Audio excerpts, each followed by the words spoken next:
All right, so let me ask you something very honest. This year, you watched XRP drop from above $3 to below $1.30. You watched 6 straight months of red. You've watched the market surge on ceasefire hope. You've watched institutions accumulate at record pace while the price did nothing visible. And you knew the thesis had not changed, right? You knew the infrastructure was being built. You knew the whales were pulling billions off exchanges.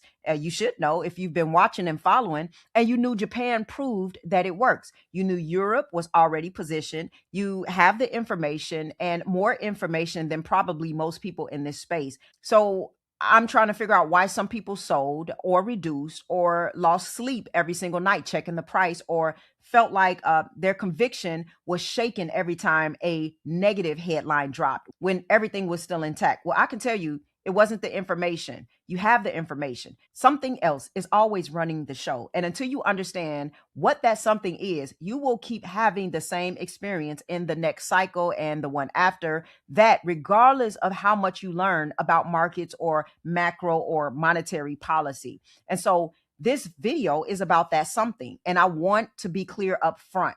This is not motivation content. This is not pep talk. This is neuroscience applied to wealth building. And by the end of this, you're going to understand your own behavior during this bear market in a way that changes how you show up for the next one. Now, I'm Camila Stevenson, and around here we talk wealth. This is not financial advice. This is only for educational and entertainment purposes only. Always do your own research. Go ahead and like the video, subscribe if you have not already, and drop in the comments right now. During the last 6 months of this bear market, did you hold your full position, add to it, or did you reduce it? All right. Just let me know if you held, added, or reduced, because I want to see where you stand with this. Now let's get into it. Let me start with something that most people in the wealth and investing space never talk about.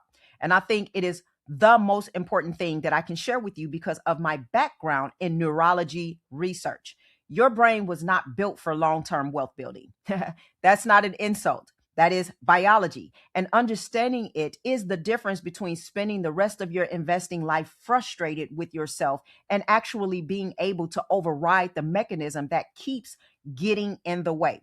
So here's what's really happening inside your brain when your portfolio drops on a Saturday night or whatever night it drops on or whatever day it drops on. Your brain has a system called the salience network. Its job is to decide what is important and where your attention should go. And it is not neutral. It is heavily biased toward threats, problems, and negative information. That bias is not a flaw. It kept your ancestors alive. When something in the environment looked dangerous, the brain that paid attention to it survived. The brain that ignored it did not pass on its genes. So you are walking around with a threat detection system that was optimized for surviving predators and food scarcity. And that same system fires when you open your phone and see XRP is down 8% or 10% or 50% or whatever it looks like at that moment. Your brain doesn't know the difference between a real physical threat and a paper loss in a bear market. Both activate the same fear response. Both trigger the same cortisol spike. Both create the same urgent need to do something right now and to make the threat stop. That is why holding through a bear market is neurologically difficult, not just emotionally difficult. Your brain is literally generating the same chemistry it would generate if it were in physical danger. And the natural response to physical danger is not to sit calmly and wait. It is to act, to move, to escape, to do something. Now, add dopamine to this picture because this is the other half of the mechanism that most people never understand. Dopamine is your brain's reward chemical, and it does not reward patience. It rewards immediate action and immediate feedback. I've studied dopamine for years. When you check the price and it went up, dopamine fires.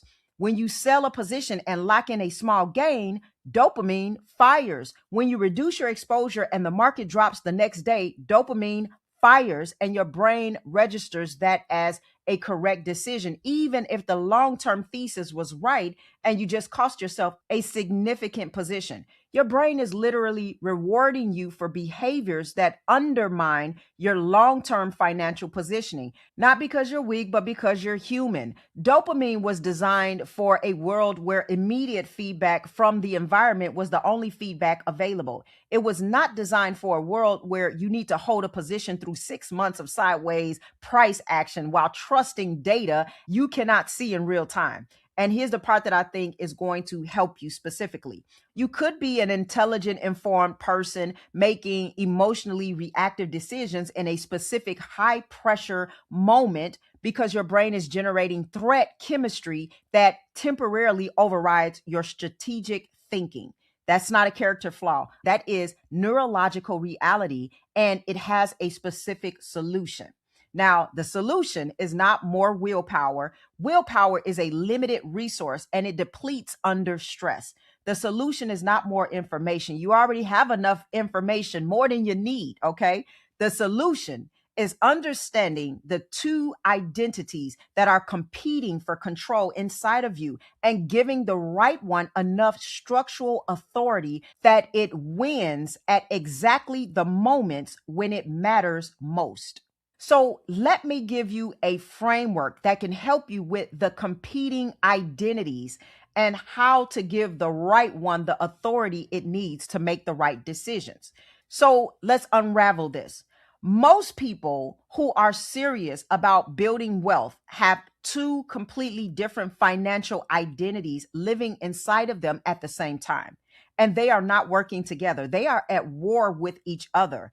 And the war happens at exactly the wrong moments. The first identity is your strategic self.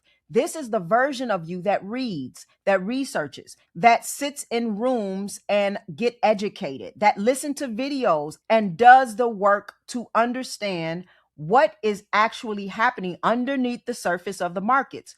The strategic self understands that XRP is in a liquidity cycle bear market again, and not a thesis bear market. It understands that there are signals flashing in the economy, signals flashing with physical metals. It understands the DTCC story, the Evernorth native lending story, the Ripple Prime integration are infrastructure moves, not price moves. It understands that infrastructure always moves before price.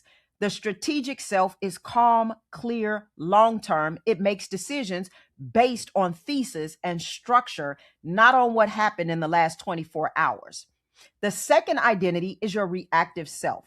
This is the version of you that opens the phone on a 9 p.m. Sunday night when everything is dropping, that checks the price 17 times in a single day during a volatile week, that reads every negative headlines and feels the thesis weakening even when intellectually you know nothing has changed. The reactive self is not stupid. It's just operating on a completely different time horizon with a completely different set of information inputs. It is running on the threat detection system and the dopamine loop that we just covered.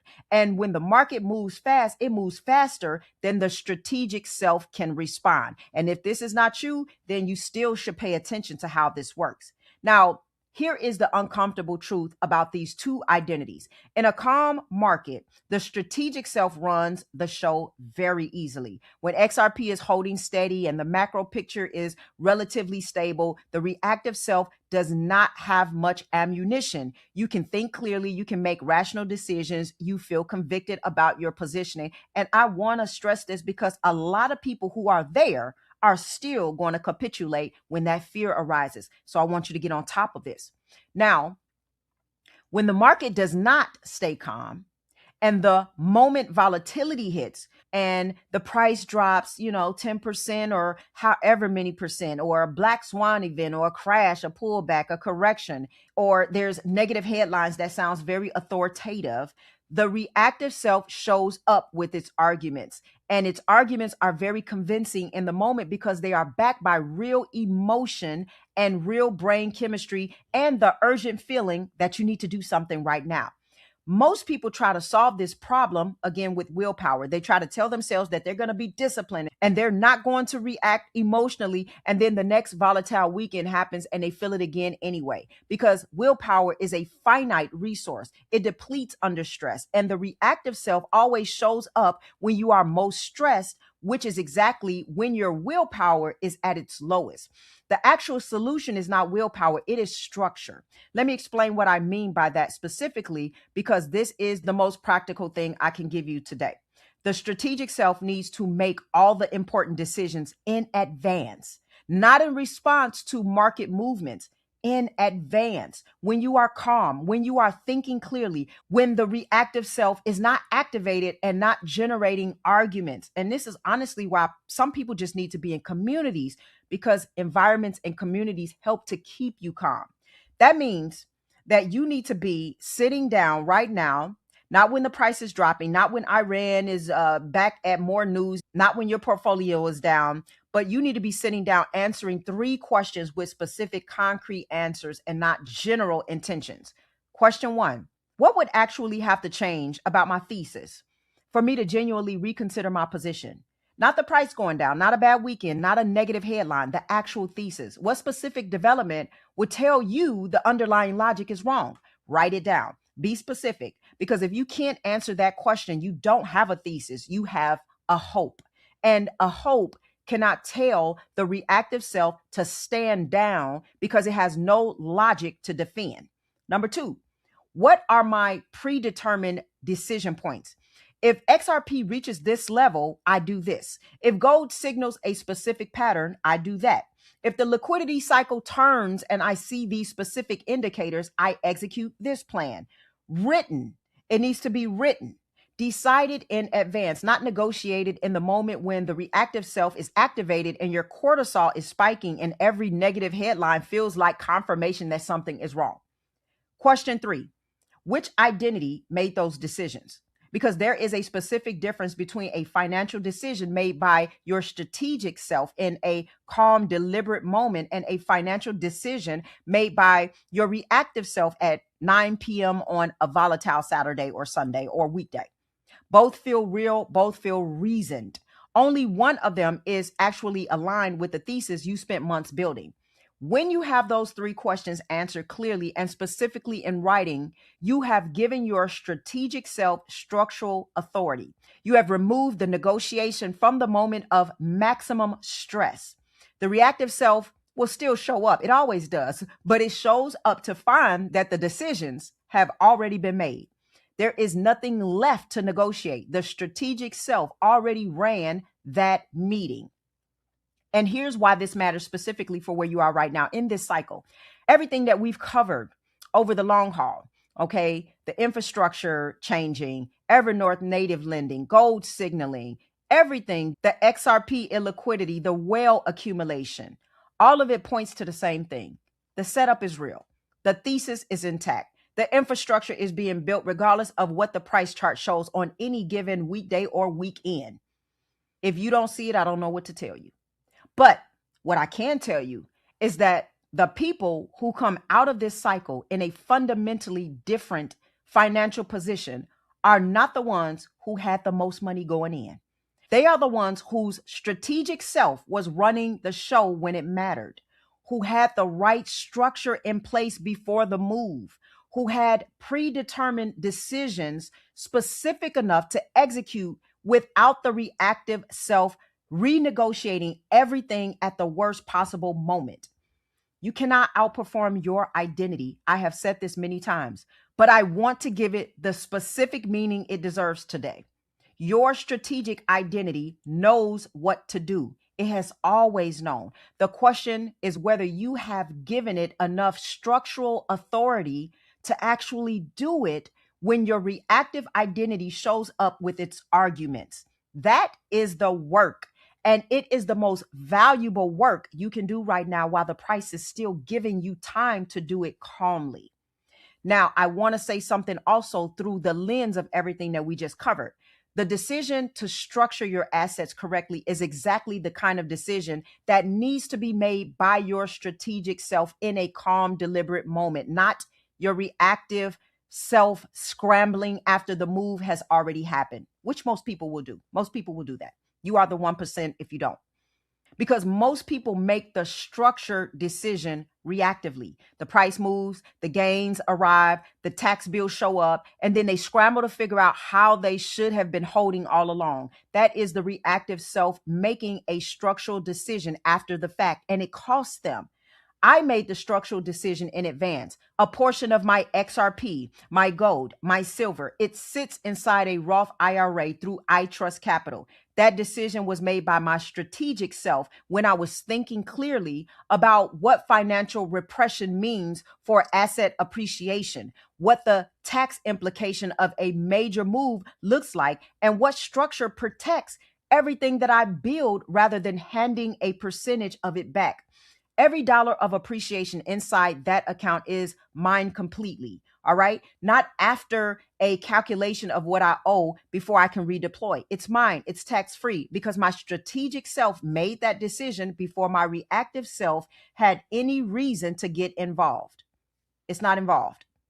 So I have gold alongside digital assets in one account. The anchor and the infrastructure bet held inside one structure designed to protect what I build. And I hope the same is going to be true for you. The link is in the description. There is a $100 funding bonus when you fund your account, and they will now be adding stocks and ETFs at some point in the summer. So that is the breaking news on that. Get in before the moves happen. And there will be a possibility to add to those positions if you would like in the stock market and in ETFs as there are pullbacks, because I always say to buy when there is a pullback.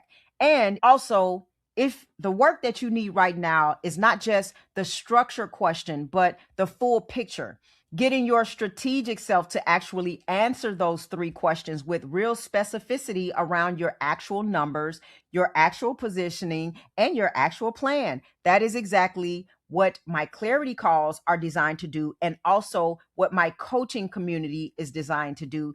And we are building something incredible.